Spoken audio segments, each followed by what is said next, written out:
Bon, moi je me lève un matin puis je me dis que le sujet du jour, ça va être comment travailler ces mots de vocabulaire. Puis ça commence maintenant! Chaque semaine, ton enseignant te donne des mots qu'il faut que tu pratiques et que tu apprennes à mémoriser. Parce que ces mots-là peuvent être utilisés dans la vie de tous les jours, dans une situation d'écriture, dans ton journal intime ou que tu écris, peu importe ce que tu écris, ces mots-là, faut que tu les mémorises. Premier petit conseil, le support d'écriture. C'est écrit où qu'il faut que tu pratiques sur une feuille? C'est écrit où? Nulle part! Donc, tu peux pratiquer tes mots en les traçant dans la farine, le sucre, il est ici mon sucre, la cassonade, tu peux le faire dans le sable, tu peux même le faire dans la neige. Ouais, peut-être, non, finalement. Bref, peu importe l'ingrédient que tu prends, juste ne pas reprendre cet ingrédient-là que tu as pris, puis de le remettre dans le pot que tes parents utilisent pour faire des recettes. C'est parce que les virus, c'est non! Tu peux aussi les pratiquer sur un tableau, à l'ordinateur. Oh non, comment on fait un CCD déjà? Ah, voilà. Avec des lettres aimantées. Il y en a plein de couleurs. C'est qui va faire le ménage après? Oh, tu peux même les pratiquer dans une fenêtre. Si tu utilises les bons crayons, par contre. Je sais pas si tu t'entends bien. Deuxième truc, avec le serpent et échelle. Ben oui, voyons, comment faire cela? Regarde. Tu prends un jeu de serpent et échelle. Je sais pas pourquoi je te le montre si proche, comme si tu savais pas c'était quoi. Tu viens écrire tes mots de la semaine sur des petits papiers que tu mets dans un pot. Et tu viens piger un de ces mots-là. J'ai le mot comprendre.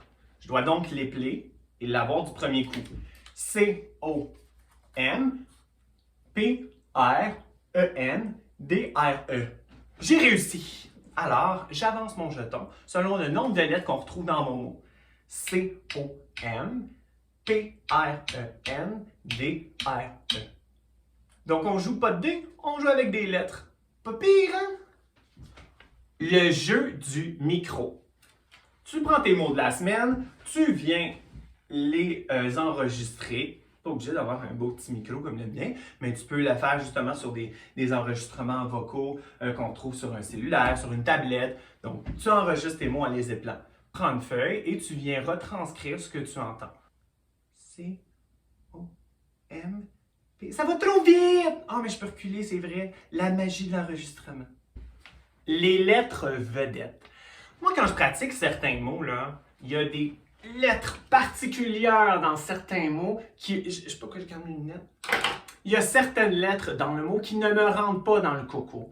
Alors, on les met en évidence, ces lettres-là. Donc, si j'ai le mot, par exemple, pomme, et les deux M ne rentrent pas dans la tête, je viens mettre les deux M en couleur. Je pourrais prendre exemple la couleur rouge ou la couleur verte ou la couleur jaune parce que ce sont les couleurs qui sont la couleur d'une pomme.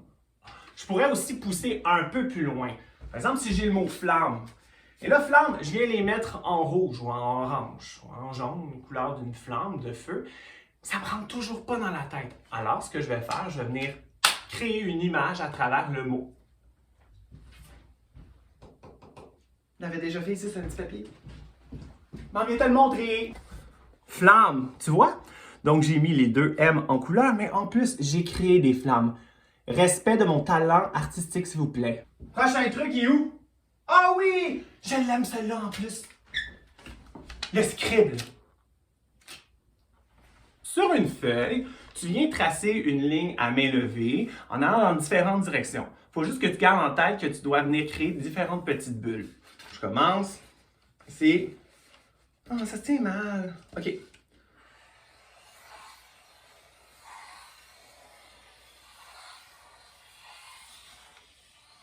Là, il y a des bulles. Oh, et je referme la boucle. Oh.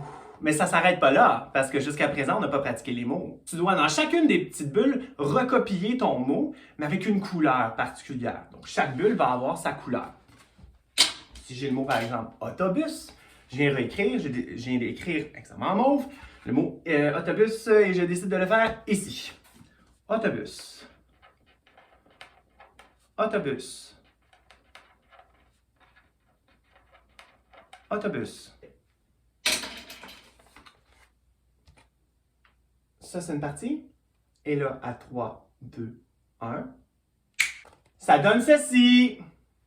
Bon, t'as remarqué que c'est pas la même forme, là, mais j'avais pratiqué. Mais bref, comprends le concept que le scribe ici se retrouve à recopier le mot. Par exemple, j'ai le mot autobus ici. Soleil, soleil, soleil, soleil. Malade, malade, malade. Chandail, chandail, chandail, chandail, chandail. Appartement, appartement. Magique, magique, magique. Oh, on voit en arrière mon autre exemple. Oh, ouais, oups. Et mon dernier truc que je t'offre aujourd'hui, c'est le D d'épellation. Chaque face est associée à un exercice d'épellation. Voici un exemple de ce que tu pourrais faire, mais laisse place à ta créativité de différentes façons de pouvoir épeler les mots. Là, avec le mot comprendre, je suis dessus aujourd'hui. Je suis focusé sur le mot comprendre. Qu'est-ce que tu veux? J'aime ça faire comprendre les choses. Je suis tombé sur le chiffre 6. Le chiffre 6, c'est d'épeler chaque lettre en sautant. Fallait que je tombe sur là. C'est quoi le mot? Comprendre. OK. C, O, M, P, R, N, E. Bon, j'ai eu l'air un petit peu ridicule, mais tu comprends le principe. Bref, laisse place à ta créativité pour pouvoir pratiquer tes mots. Moi, il faut que je te laisse, faut que j'aille continuer à les pratiquer à l'ordinateur. J'ai encore de la misère avec mon CCT. Ah ben non, je l'ai! Finalement, je le savais!